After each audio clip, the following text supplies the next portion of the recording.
This week's Between the Ears is inspired by Charles Dickens' ghost story The Signalman. The poet Ross Sutherland visits one of the last signal boxes in the UK, still using bell codes to keep the railway running safely. There he meets Dave, the operator whose role will soon be replaced by automation. With nature recordings from Chris Watson, this is The Signalman.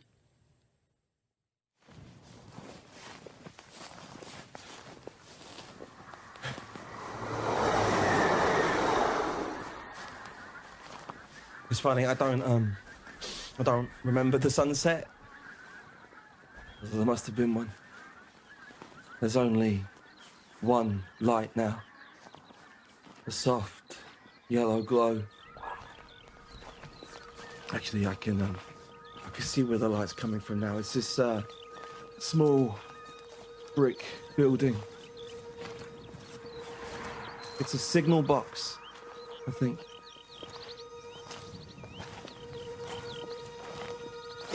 Hang on. Is someone there? Are they waving at me? Hello up there! We stare at each other for a moment. I can see the figure clearer now. Sky blue polo shirt, body warmer. The Signalman, I presume. Is it all right if I come up to you? I ask.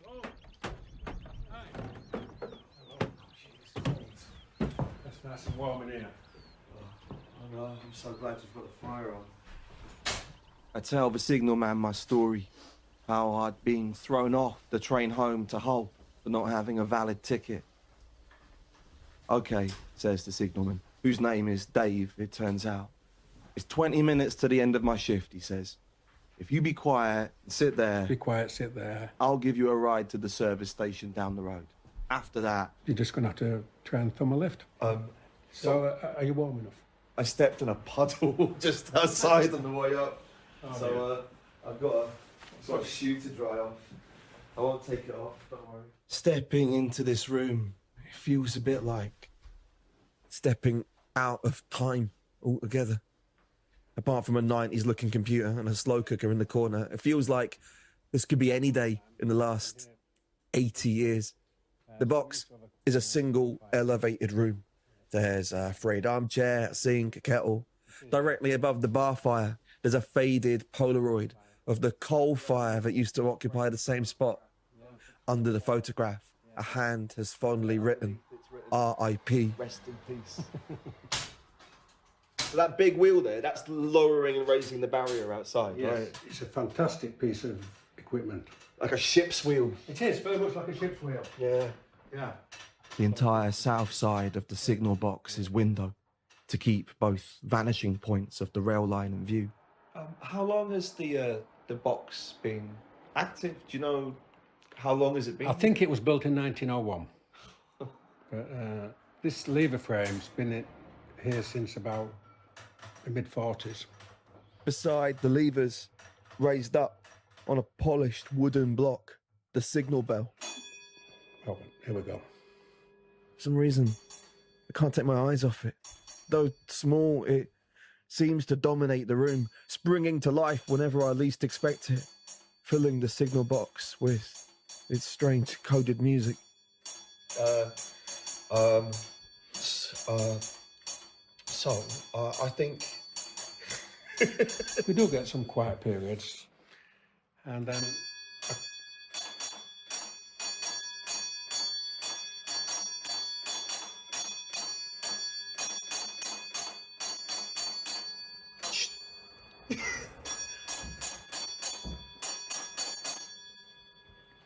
That was a big one. You're okay now? Okay. Dave explains that whenever the bell rings, we're hearing two ends of a conversation. It's the two stations on either side of the box talking to each other. It's easy to forget that we're not listening to an automated computer system. We're listening to humans. It's just humans that are simulating a machine. I asked Dave if he can interpret for me. Here we go. The first bell that you get is called attention. That's acknowledged. The train is offered on. If it's a mainline train, that's not stopping. We get the 121 bell signal. That gives me time to get the barriers down. That catches my eye. It's abundantly clear that I don't get it. Just that sequence over and over again. There's a big sequence of bells because sometimes we've got a down and an up at the same time. Right, and that's when it starts to sound like a language because there's so much, it's so long and... Yeah, and that's where you've got to develop an ear for that, to decipher those bells. Yeah. I can't hear the dots from the dashes, though. Can you? No, not at all. I think it takes about a couple of weeks for you to develop that ear. Dave is always in motion. Here it comes now. Pacing back and forth from laptop to lever to window. There's a nervous energy to the job, although I think that might just be down to my presence here. We acknowledge the trains, but we do not wave to them. Right. Waving your arms around, it could stop a train. So I can just do a single palm up like this, yeah? That all right? No, you don't do anything. All right, I don't do anything. I don't wave to the trains. You don't wave to the trains. You've got to be careful. Just the simple act of acknowledging them. The train driver could interpret that in a certain way and stop. It makes sense. Out here, everything seems to revolve around the precise interpretation of symbols. Just me being here is a disruption. I need to try and find a way to stay as unsymbolic as possible. Once I've pulled off, yeah, hands off, leave it alone. Because if we put the signals back, the signal's going to go to danger and there's going to be all sorts of problems. If we put it back in error, you can stand here, but don't be holding it. Don't be tempted to put it back. Right. Because if you do, you're going to cause all sorts of problems. The repeat of that phrase, all sorts of problems. Does he just mean delays, or is this more code? Are we talking about something much worse? I mean, not to be gruesome, but like what are the possible things that can go wrong? So long as I'm concentrating, everything's fine. If I don't concentrate, I miss something. I miss the bells. I don't decipher the bells, miss them completely. And what happens then is the train comes to a stand. But probably the worst thing that could happen, I've lowered the barriers, I've got my signals off, and somebody drives through and finishes up on the crossing, and there's a train approaching at 70 miles an hour. So then I need to put my signals back and use my red flag. But I don't want to be the first one to do that here. I get why Dave doesn't want to say crash. If the job is to avoid such a thing at all costs, I mean, it makes sense to avoid it in language as well. As my socks slowly crisp by the fire, I pull out my phone. The power button generates a ghostly white rectangle. Nothing more. Oh yeah, that was how I ended up here in the first place. It all started this morning with me missing my alarm, waking 2 hours late in a hotel room in Reading and nearly missing my train home. My broken phone had caused other problems too. It had my train ticket stored on it. Then, when the ticket machine swallowed my debit card, I was left with no choice but to ride the train anyway and try and sneak through the network unnoticed. And then, when the guard threw me off the train at Gilberdike Station, I had no GPS to tell me how far I was from home. I probably wouldn't have tried to walk all the way to Hull if I'd actually known how far I had to go. Next thing I know, I'm following the train tracks, flanked on both sides by vast fields of black soil, the Yorkshire wolds just visible to the south. Skylarks sounding their alarms all around me.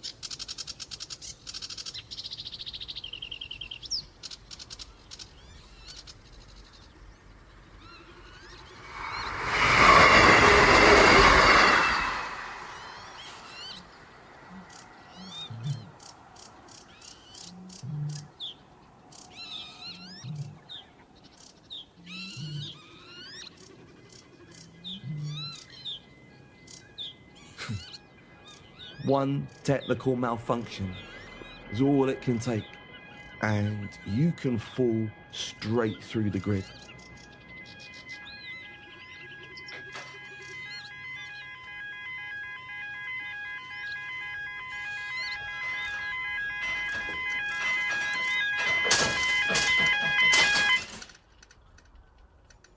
Lucky that Dave saw me.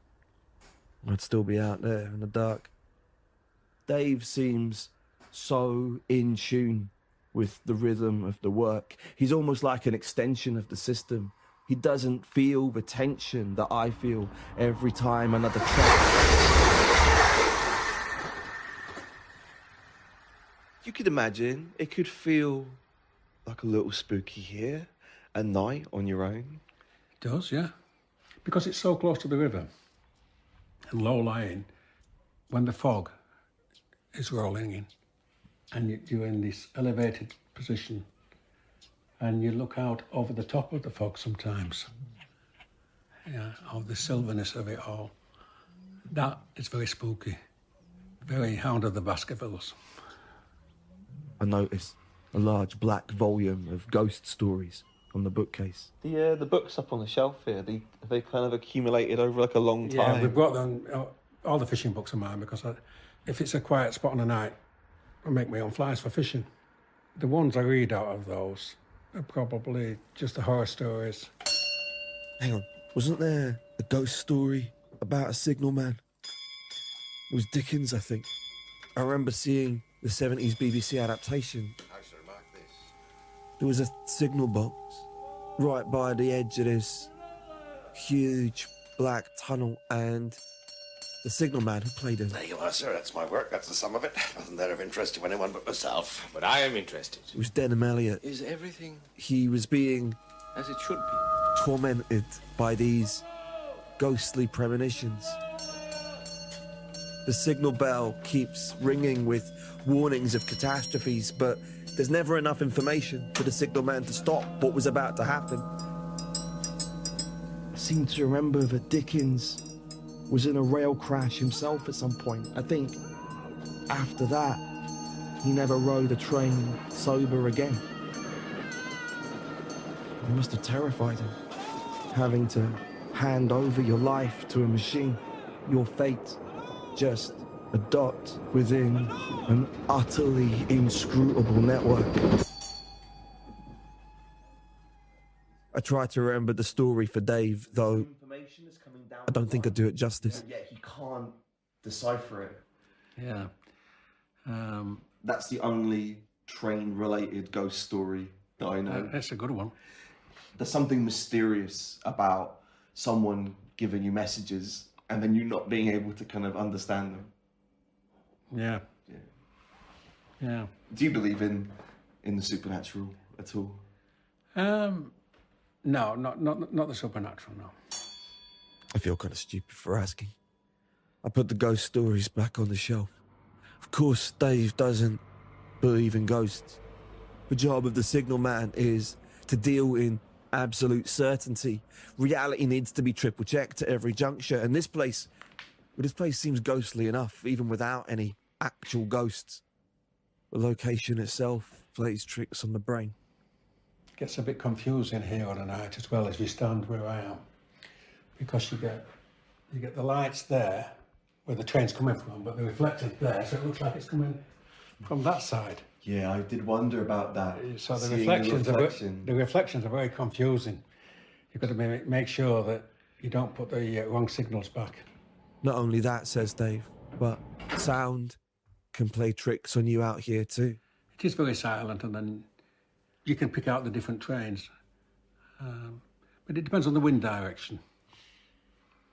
Because other times you can't hear a train. Even though you've got the windows open, it's on top of you. Trains seemingly coming from the wrong direction. Some deathly silent to the right on top of you, or the sound of other trains arrives too early. Almost like premonitions. Out here, it's hard to trust your human senses, which means the signal bell is probably the best guide you have to what's actually happening out there in the darkness. Do you need a drink? tempted to say yes to a cup of tea if I don't mind doing it. Do you know what? I'll do it actually. Do you mind if I? Yeah, click it on. Is that all right? You know, despite all the mirages that haunt this place, there must still be things, important things, that only the human eye can notice. Things that an entirely automated system can't see. I'll just get this one in again. I tell Dave that it's comforting to know that there are people out here like him, humans embedded into the system, such as he is. Dave then immediately tells me that he's about to be replaced by a machine. When they get everything working properly, it will get re-signalled and we won't be needed anymore. It's going to go from semaphore signalling to track circuit block signals, you know, like traffic lights. Okay. And that's controlled from a computer? That will all be controlled by this equipment that's down here. Dave points to a squat flashing cabinet sitting outside the signal box. The computer will be doing everything. The signaller will just step in if things go wrong. Yeah. That's a strange feeling. We've known about it for quite some time, but when you look at all this equipment that's out there, each time we lower the barriers, raise the barriers, we're looking at that, and that's going to take my job. Not very nice, really, but that's progress. The trains are still going to be running, and there'll be more trains because it'll become 24/7. At the moment, it's an 18-hour line, but once we're not here anymore, and it's all run by computer, they don't need the extra staff to run the night shift. They can run trains through the night at no extra cost. They can run more trains through the day as well. But all that goes on without us being here. And that's a bit strange. There are a few lines still to go, says Dave, but it won't be long now. Soon, the whole network will be automated. The signal bell will fall silent, these boxes stripped for parts. For those inside the train, the journeys continue as normal. The network carries on without us. The jobs die, but the machines go on. Relentless, undead. Still feels like we're in a ghost story. It's just now, it's the machines going bump in the night. I worked in engineering. Engineering's been decimated.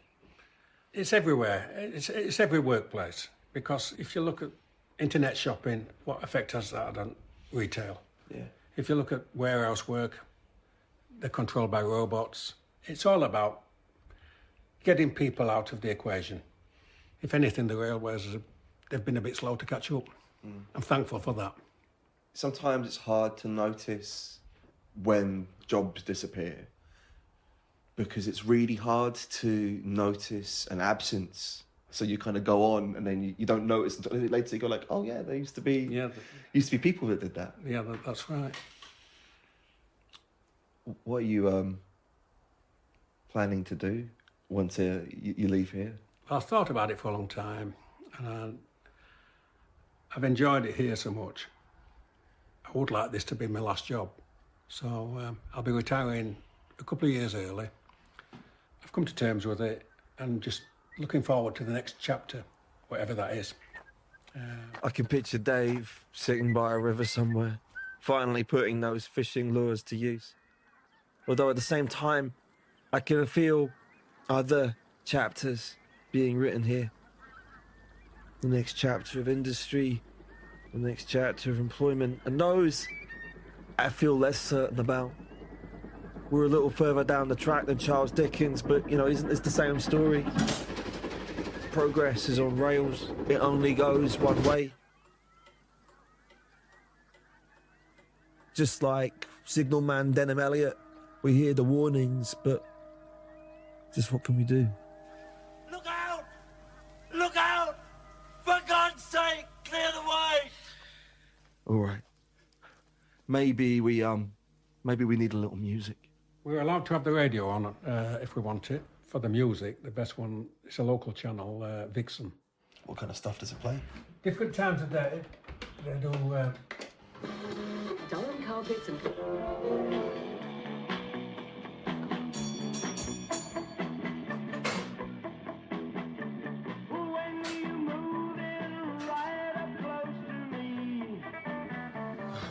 I'm really jealous of the privacy of the job. I really like it. It's really good. I mean, typically change duty, do the changeover, and then you put the chairs where you want them. Just set it out just as you like it. Put the music on that I want on. Sit back and enjoy it. It's fantastic. Operating the wheel is great. The signals feel great. Seeing the trains go by. It's not just a case of pulling the signals off. As the train passes, we're checking it to see if there's anything wrong. We have to make sure that the tail lights are on at the back. There's a very active part to play in it, and it's very special. Keep the public safe, keep the trains running to time.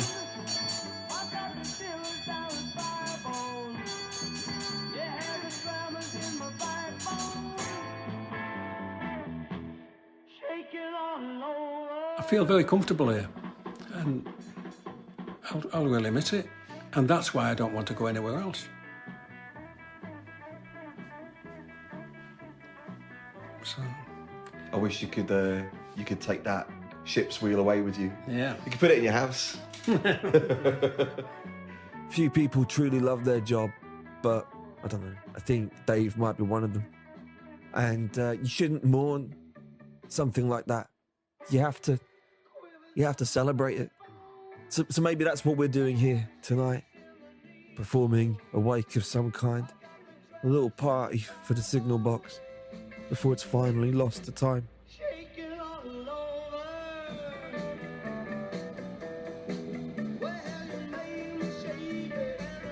I sheepishly ask Dave if I can do something. Fiction 101. I'd like to ask the bell a question, I say. After all, I mean, he seems so alive. It's almost like a colleague, right? And, well, you know, I probably won't get another chance.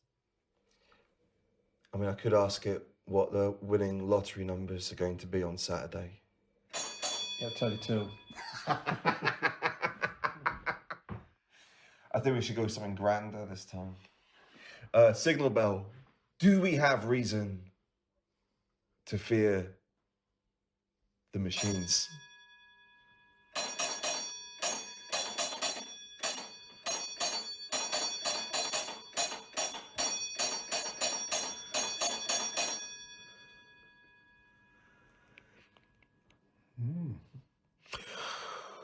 Well, it was a long answer. It was a long answer. It seemed to have multiple subclauses. At least you know the answer isn't just a simple yes. Yeah, there's a few R buts in there. There are some R buts. But it also wasn't a simple no. Could ask it, what does the future hold?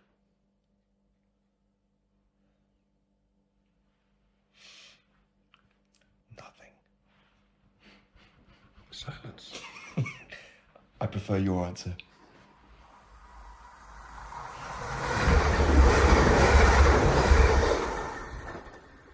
The last train to Hull slams past the window. Our time together must nearly be up.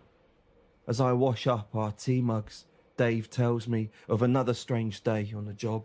It's just come to me now. I did have one lad walking down the line one night, quite late at night. Really? And I asked him what he was doing. And he'd actually been kicked off the train at Gilberdike because he didn't have a ticket. And it was getting close to the last train of the night. It's funny to think I'm not the first soul who's tried to walk along these lines. So he said he was walking to Hull. I said, well, you can't walk along here. I actually let him come in. I said, no, you can't do that. It's a long way to Hull from here. You know, I was thinking of a special. Seems there's been others before me who have ended up in this chair by the fire. There's clearly a pattern here. Except there's something in the tone of Dave's voice that just doesn't... It's like he doesn't see the pattern. I didn't want anything to happen to him, so I said, no, you can't be out there. I said, look, you need a taxi. But it turned out he didn't have money. This is exactly... He's not talking about someone else. Why is he telling my own story back to me as if the whole thing happened years ago. Hang on. It was close to the end of my shift, so I told him just to be quiet, sit there, and when it got to the end of my shift, it was about 20 minutes afterwards, I took him to the services. I said, you're just going to have to try and thumb a lift, you know, but it was a bit weird seeing somebody coming walking towards you around about 11:15 at night. Yeah, so I just did what I needed to do to get him off the line. Wait. Has all of this already happened? When did this night actually happen? Like, what was this, a year ago? Was it 10 years ago? Hang on. It's quite unsettling. What year is this? You mean now? I mean, actually now. Am I actually sitting here waiting for Dave to drive me to the petrol station? Or is all of this just an echo of something long past? Are both of us now just recordings, memories of what was, lost in a loop? It's Oxford Ike. Is this the last train for tonight? Okay. So when he's passed, I'll get myself off home. All right, good night. Bye. Maybe in the real, actual present, this signal box has already closed down. Very good. Let's go home. Maybe Dave's long gone, and all the trains that pass through this place are now already managed by algorithms. As I watch Dave set the final signals, see, I swear I could still hear that bell, but maybe that bell no longer exists. Maybe now the only memory of these codes upon this place are those hidden in the skylarks that nest nearby. Those codes were part of this landscape for so long. I like the idea of something remaining. Maybe the skylarks remember, sounding their alarms, their secret codes. Call to attention. Train entering section. Train leaving section.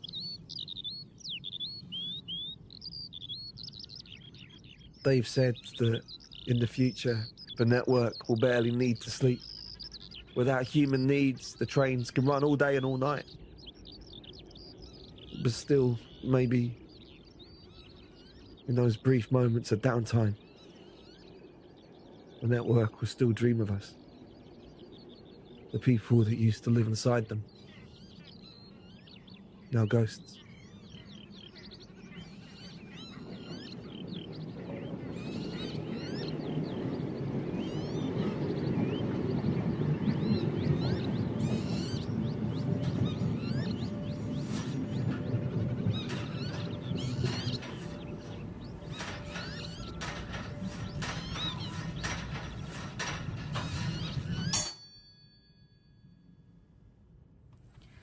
Signalman was written by Ross Sutherland and featured signalman Dave Beckett as himself, with original nature recordings by Chris Watson. It was produced by Jack Howson and Joby Waldman and was a reduced listening production for BBC Radio 3.